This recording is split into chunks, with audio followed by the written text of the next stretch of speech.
வணக்கம். பால்ஸ் எளிமையான ஆங்கில பயிற்சிக்கு உங்களை அன்புடன் வரவேற்கிறேன். இன்று நாம் கற்க இருப்பது கன்ஜங்ஷன், இணைப்பிடைச்சொல். அண்ட், பட், இஃப் போன்றவை முக்கியமான இணைப்பிடை சொற்களாகும். கன்ஜங்ஷன் என்றால் என்ன? A conjunction is a word used to join words, phrases or clauses.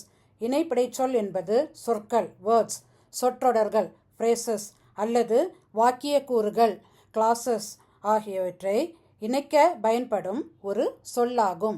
கன்ஜங்ஷன்ஸ்க்கு சில எடுத்துக்காட்டுகள் பார்ப்போமா? அண்ட் என்ற கன்ஜங்ஷனுக்கு ஒரு எடுத்துக்காட்டு, she bought apples and oranges. அவள் ஆப்பிள்களையும் ஆரஞ்சு பழங்களையும் வாங்கினாள். பட் என்ற கன்ஜங்ஷனுக்கு he was tired but he continued working. அவன் சோர்வாக இருந்தான், ஆனாலும் தொடர்ந்து வேலை செய்தான்.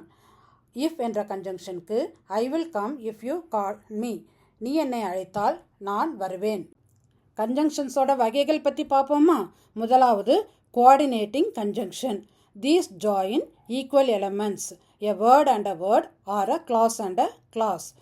இவை ஒரு வார்த்தையும் இன்னொரு வார்த்தையும் இணைக்கிறது அல்லது ஒரு சொற்றொடரையும் இன்னொரு சொற்றொடரையும் இணைக்கிறது. There are 7 coordinating conjunctions. 7 coordinating conjunctions இருக்குது. இதை நீங்கள் எப்படி ஞாபகம் வச்சுக்கலான்னா, ஒவ்வொரு கன்ஜங்ஷனோட முதல் எழுத்தை போட்டு ஃபேன் பாய்ஸ் அப்படின்னு சொல்லி ஞாபகம் வச்சுக்கிட்டிங்கன்னா போதும். F for, A and, N nor, B but, O or, Y yet, S so.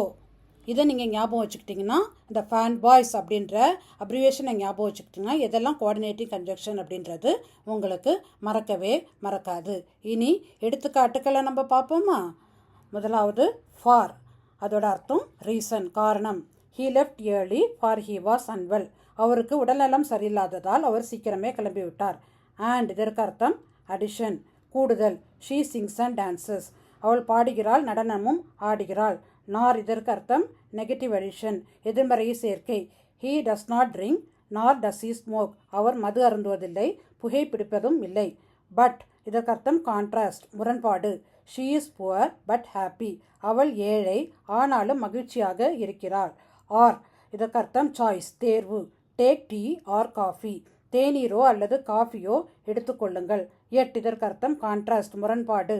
he is rich yet unhappy. அவர் பணக்காரர், ஆயினும் மகிழ்ச்சியற்றவர்.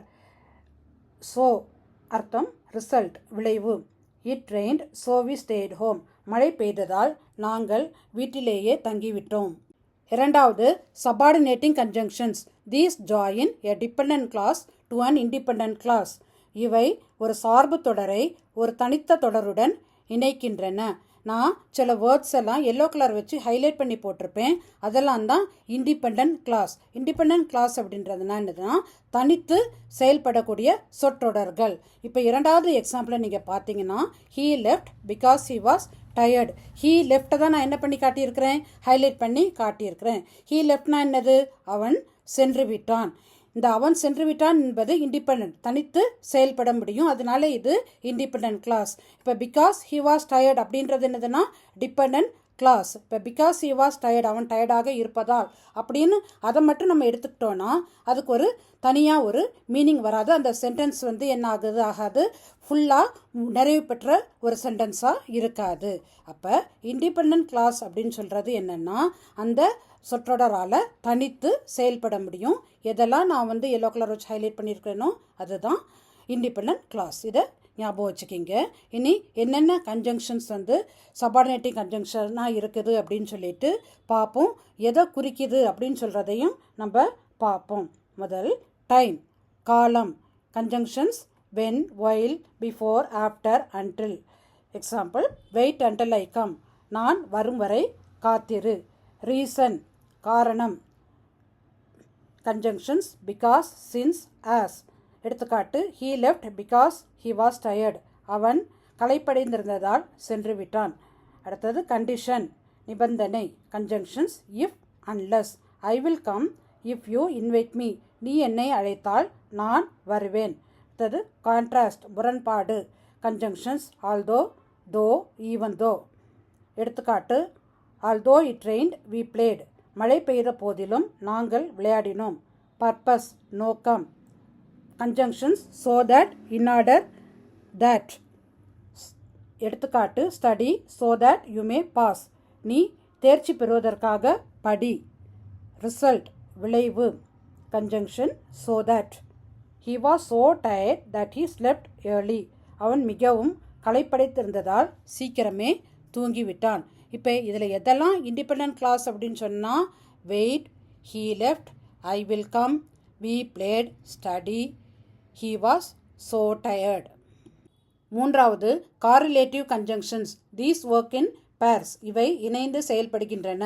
எதெல்லாம் correlative conjunctionsஆக வரும்னா 1 either or, 2 neither nor, 3 both and, 4 not only but also, 5 whether or. இப்போது எடுத்துக்காட்டுகளுடன் பார்ப்போமா? either or இது அல்லது அது. either you come or I will go. நீ வா அல்லது நான் போவேன். neither nor இதுவும் இல்லை அதுவும் இல்லை. neither Samuel nor John is present. சாமுவேலோ அல்லது ஜானோ அங்கு இல்லை. both and இதுவும் மற்றும் அதுவும். she is both intelligent and hardworking. அவள் அறிவாளியாகவும் கடின உழைப்பாளியாகவும் இருக்கிறாள். not only but also இது மட்டுமல்ல அதுவும் கூட. he is not only rich but also generous. அவன் பணக்காரன் மட்டுமல்ல தாராள குணம் கொண்டவனும் கூட. whether or இதுவா அல்லது அதுவா. I do not know whether he will come or not. அவன் வருவானா இல்லையா என்பது எனக்கு தெரியாது. conjunctions join different elements. இணைப்பிடை சொல் வெவ்வேறு கூறுகளை இணைக்கிறது. words சொற்களை இணைக்கிறது. she bought apples and mangoes. phrases சொற்றொடர்களை இணைக்கிறது. he is fond of singing and dancing. clauses வாக்கிய கூறுகளை இணைக்கிறது. she came late because she missed the bus. important rules of conjunction. சில முக்கிய விதிகள். rule 1 use a comma before a coordinating conjunction in joining clauses.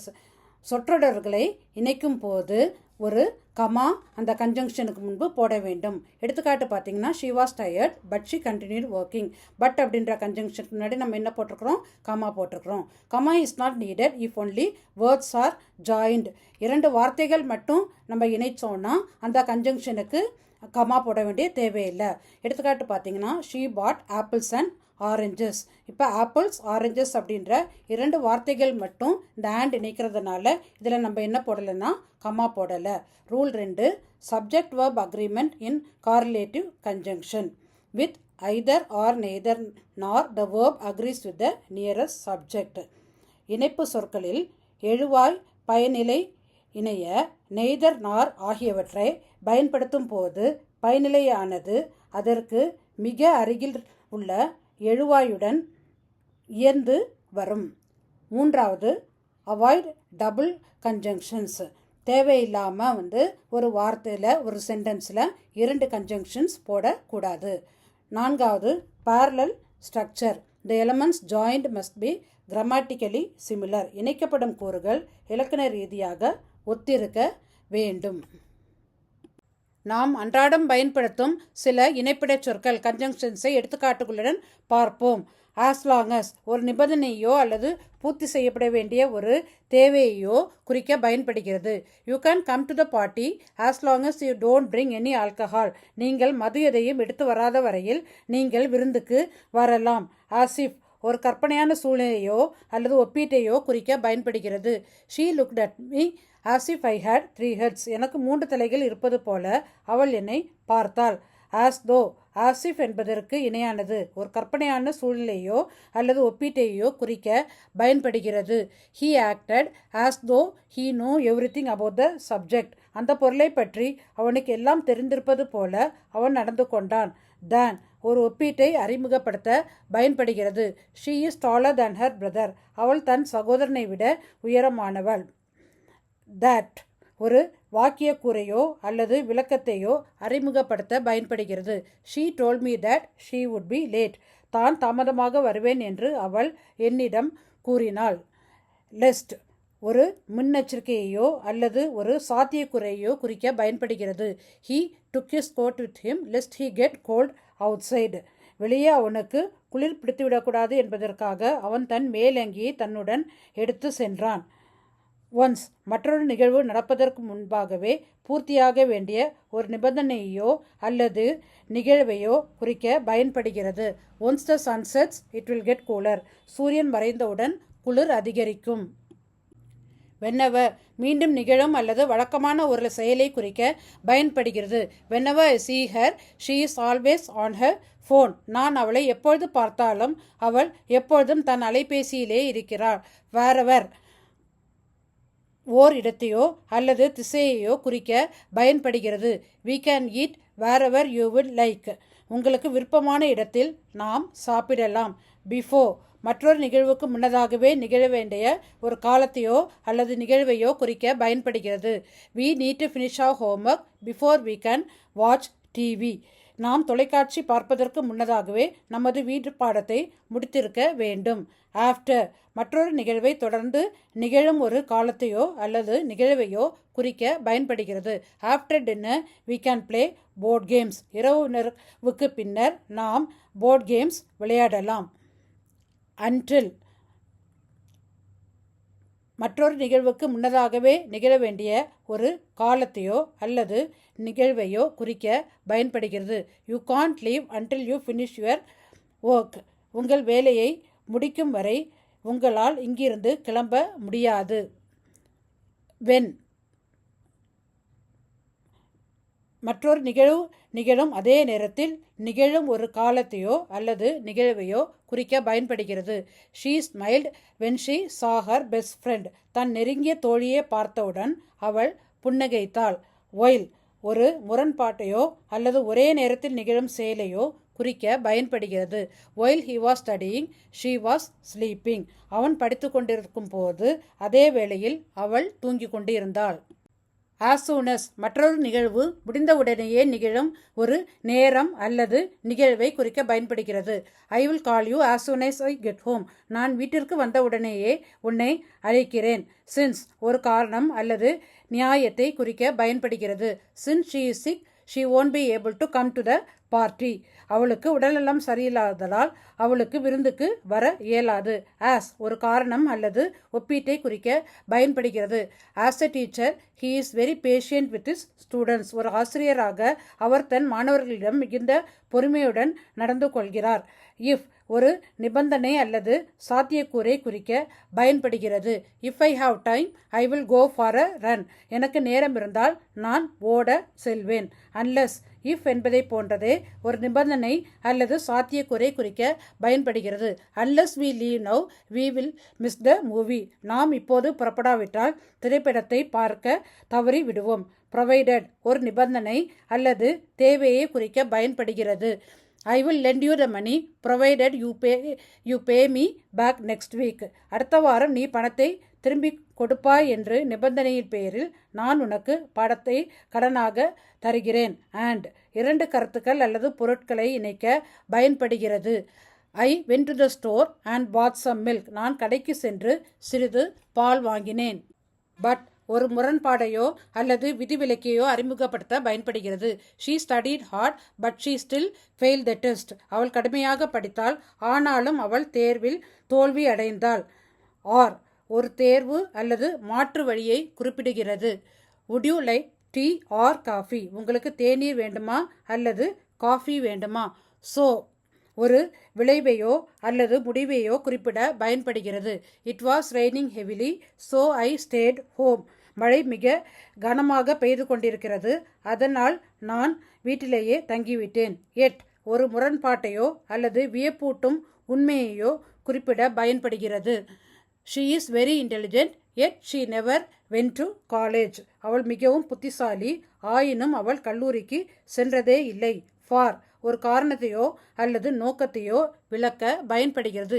he woke up early for he had a meeting at 8 a.m. அவன் காலையிலேயே விழித்து கொண்டான் ஏனெனில் காலை 8 மணிக்கு அவனுக்கு ஒரு கூட்டம் இருந்தது. nor இரண்டு எதிர்மறை கருத்துக்களையோ அல்லது பொருட்களையோ இணைக்க பயன்படுகிறது. she neither eats meat nor vegetables. அவள் இறைச்சியையும் உண்பதில்லை காய்கறிகளையும் உண்பதில்லை. ஐதர் இரண்டு பொருட்களை அல்லது கருத்துக்களுக்கு இடையிலான ஒரு தேர்வை குறிப்பிட பயன்படுகிறது. You can either stay here or come with me. நீ இங்கேயே தங்கலாம் அல்லது என்னுடன் வரலாம். நேதர் இரண்டு பொருட்கள் அல்லது கருத்துக்களுக்கு இடையிலான ஒரு எதிர்மறை தேர்வை சுட்டிக்காட்ட பயன்படுகிறது. Neither John nor Samuel could make it to the party. John மற்றும் சாமுவேல் ஆகிய இருவராலும் அந்த விருந்துக்கு வர இயலவில்லை. ஆல்தோ ஒரு முரண்பாட்டையோ அல்லது விட்டு கொடுத்தலையோ அறிமுகப்படுத்த பயன்படுகிறது. Although it was cold she went outside without a jacket. வானிலை குளிராக இருந்த போதிலும் அவள் மேலங்கி ஜாக்கெட் அணியாமலேயே வெளியே சென்றாள். ஈவன் தோ ஆல்தோ என்பதற்கு இணையானது ஒரு முரண்பாட்டையோ அல்லது விட்டுக்கொடுத்தலையோ அறிமுகப்படுத்த பயன்படுகிறது. Even though he had studied for hours he still failed the exam. அவன் பல மணி நேரம் படித்திருந்த போதும் தேர்வில் தோல்வி அடைந்தான். டிஸ்பைட் ஒரு முரண்பாட்டையோ அல்லது எதிர்பாராத உண்மையையோ அறிமுகப்படுத்த பயன்படுகிறது. Despite her fear of heights she climb to the top of the mountain. உயரம் குறித்த பயம் இருந்த போதிலும் அவள் மலையின் உச்சிக்கு ஏறினாள். இன்ஸ்பைட் ஆஃப் டிஸ்பைட் என்பதற்கு இணையானது ஒரு முரண்பாட்டையோ அல்லது எதிர்பாராத உண்மையோ அறிமுகப்படுத்த பயன்படுகிறது. In spite of the rain the picnic was a success. மழை பெய்த போதிலும் அந்த சுற்றுலா வெற்றிகரமாக அமைந்தது. ஃபேரஸ் ஒரு முரண்பாட்டையோ அல்லது ஒப்பீட்டையோ அறிமுகப்படுத்த பயன்படுகிறது. She likes to read whereas he prefers to watch TV. அவள் வாசிப்பதை விரும்புகிறாள், ஆனால் அவன் தொலைக்காட்சி பார்ப்பதை விரும்புகிறான். ஒயில் ஒரு முரண்பாட்டையோ அல்லது ஒரே நேரத்தில் நிகழும் செயலையோ குறிக்க பயன்படுகிறது. She was cooking dinner while he was வாட்சிங் டிவி. அவன் தொலைக்காட்சி பார்த்து கொண்டிருந்த போது அவள் இரவு உணவு சமைத்து கொண்டிருந்தாள். பிகாஸ் சின்ஸ் என்பதை போன்றதே ஒரு காரணம் அல்லது நியாயத்தை குறிக்க பயன்படுகிறது. ஐ ஆம் tired because I didn't sleep well last night. நேற்று இரவு நான் சரியாக தூங்காததால் நான் சோர்வாக இருக்கிறேன். நான் எழுதிய 2 புத்தகங்கள் 75% மேல் பிழையில்லாமல் ஆங்கிலம் பயன்படுத்துவதற்கு இந்த புத்தகங்கள் மிகவும் பயனுள்ளதாக இருக்கும். அடுத்த காணொளி நான் கன்ஜங்ஷன் பற்றி இந்த காணொளியில் என்ன சொல்லி கொடுத்துருக்கிறேனோ அதை பற்றிய ஒரு வினாடி வினா. இந்த வீடியோ உங்களுக்கு பிடிச்சிருந்தா லைக் பண்ணுங்கள், கமெண்ட் பண்ணுங்கள், ஷேர் பண்ணுங்கள், சப்ஸ்கிரைப் பண்ணுங்கள். அடுத்த காணொளியில் உங்களை சந்திக்கும் வரை உங்களிடமிருந்து விடைபெறுவது உங்கள் டாக்டர் அமுதா தினேஷ். நன்றி.